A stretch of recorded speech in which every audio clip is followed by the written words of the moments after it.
अपन सब जानते हैं कि सन 1925 में देश को आज़ाद कराने के लिए और देश वापस गुलाम न हो जाए, ऐसी लंबी सोच के साथ ही राष्ट्रीय स्वयंसेवक संघ का श्री गणेश हुआ। और संघ की स्थापना करने वाला जो व्यक्ति था डॉक्टर एडगेवार जी, वो तो जन्मजात देशभक्त थे। ऐसा व्यक्ति आज तक इतिहास में कोई नहीं हुआ। जिस समय वो मान लो लड़कपन के अंदर चौथी पांचवी में पढ़ते थे, उस समय के उसके विचार आप सुनो। विक्टोरिया के राज्यारोहण की मिठाई बांटी जा रही थी, तो उन्होंने उस मिठाई को ये कहते हुए कचरे के ढेर में फेंक दिया कि अंग्रेज हमको मिठाई खिला करके खुश रखना चाहते हैं, ऐसे रानी की मिठाई मैं, ऐसे अंग्रेजों की मिठाई मैं नहीं खाता, और उसको कचरे के ढेर में फेंक दिया। सीतावर्डी का जो किला था नागपुर में, उसके ऊपर यूनियन जैक था। उन्होंने अपने स्कूल से सुरंग बना दी कि मैं वहाँ झंडा लेकर के जाऊँगा, अंग्रेजों का झंडा उतारूँगा और भारत का झंडा गाड़ूंगा। ऐसा मन में विचार था।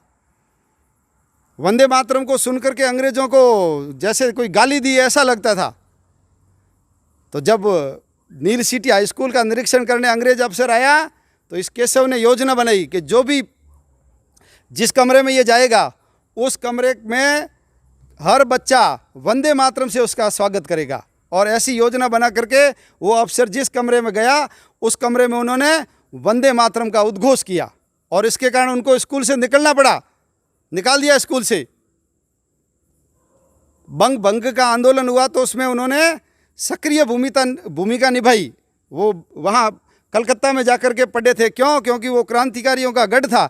मुझे क्रांतिकारियों में काम करना है, तो पढ़ने के लिए ठेठ कलकत्ता वो चले गए। एक थाना था, उसके ऊपर उन्होंने बम फेंकने का काम किया। दशहरे का मेला लगा हुआ था, तो दशहरे के मेले में उन्होंने अंग्रेज़ों के खिलाफ ज़बरदस्त भाषण दिया।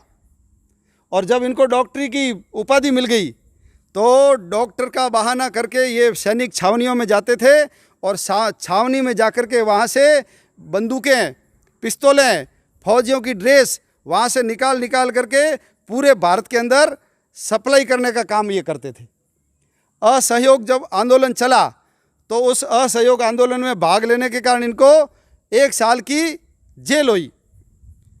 1929 के अंदर जब कांग्रेस ने पूर्ण स्वराज्य का प्रस्ताव पारित किया, तो उससे प्रसन्न होकर के, क्योंकि 1925 में संघ बन गया था, उन्होंने संघ की सभी शाखाओं के अंदर उत्सव मनाया और पूर्ण समर्थन दिया कि इस विषय के ऊपर राष्ट्रीय स्वयंसेवक संघ कांग्रेस के साथ है।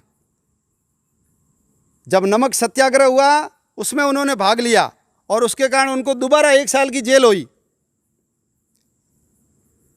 सैंडर्स को मार करके जब राजगुरु भागे थे, तो उन्होंने भैया जी दानी के खेत में राजगुरु को छुपाने का काम डॉक्टर जी ने किया। क्यों? क्योंकि उनका संपर्क सभी क्रांतिकारियों से था।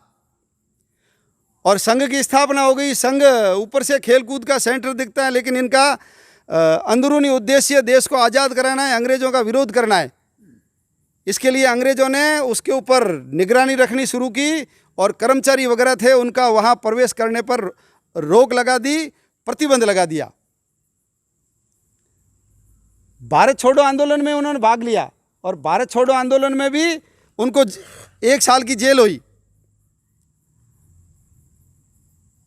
मुस्लिम लीग के जो गुंडे नेहरू जी के और गांधी जी के जहाँ भी भाषण होते थे, उनके अंदर उपद्रव करते थे, तो उन लोगों को ठीक करने का काम किसने किया? उनको ठीक करने का काम संघ के लोगों ने किया। और जब देश स्वाधीन हो गया, तो स्वाधीनता के बाद 10 सितंबर को, यानी आज़ादी के 25 दिन बाद जो पहला अधिवेशन था, उस अधिवेशन में जितने भी भाग लेने वाले थे, संसद चालू हो रही थी, तो मुस्लिम लीग ने योजना बनाई कि एक साथ अटैक करके जितने नेता है, जितने कार्यकर्ता है, उनको मार देंगे, और लाल किले के ऊपर मुस्लिम लीग का हरा झंडा फहरा देंगे, और भारत का नाम भी पाकिस्तान कर देंगे। ऐसी योजना थी। ये योजना अपन लोगों को पता लग गई, और अपन लोगों ने जाकर के पटेल को कहा, और मुस्लिम लीग को कुचलने का काम सरदार पटेल जैसे लोह पुरुष ने किया। ये संघ ने करवाया। और ऐसे ही जब देश का विभाजन हुआ तो हरि सिंह जी ऊहापोह में थे, नेहरू जी ने उनके साथ अच्छा व्यवहार नहीं किया था, इसलिए हरि सिंह जी सोच रहे थे कि मुझे भारत में मिलना या पाकिस्तान में मिलना, इसलिए वो तटस्थ रहे। 1948 में पाकिस्तान ने आक्रमण किया और कश्मीर को कब्जा करने की कोशिश की, तो सरदार पटेल के कहने से परम पूजनीय गुरुजी, संघ के दूसरे सरसंघचालक जी, उनको विशेष विमान दिया और वो ठेठ कश्मीर गए और महाराजा हरि सिंह जी को उन्होंने जाकर के समझाया और गुरुजी के विश्वास दिलाने के कारण ही हरि सिंह जी विलय के लिए तैयार हुए। उन्होंने हस्ताक्षर करके कश्मीर को भारत के अंदर पूर्ण विलय उन्होंने किया, हस्ताक्षर किए। ऐसे ही दादर नगर हवेली और गोवा का जो आंदोलन चला, क्योंकि देश तो 47 में आज़ाद हो गए, ये दो स्थान ऐसे थे जो पहले आज़ाद नहीं हुए, ये पुर्तगाली और डचों के अधीन थे।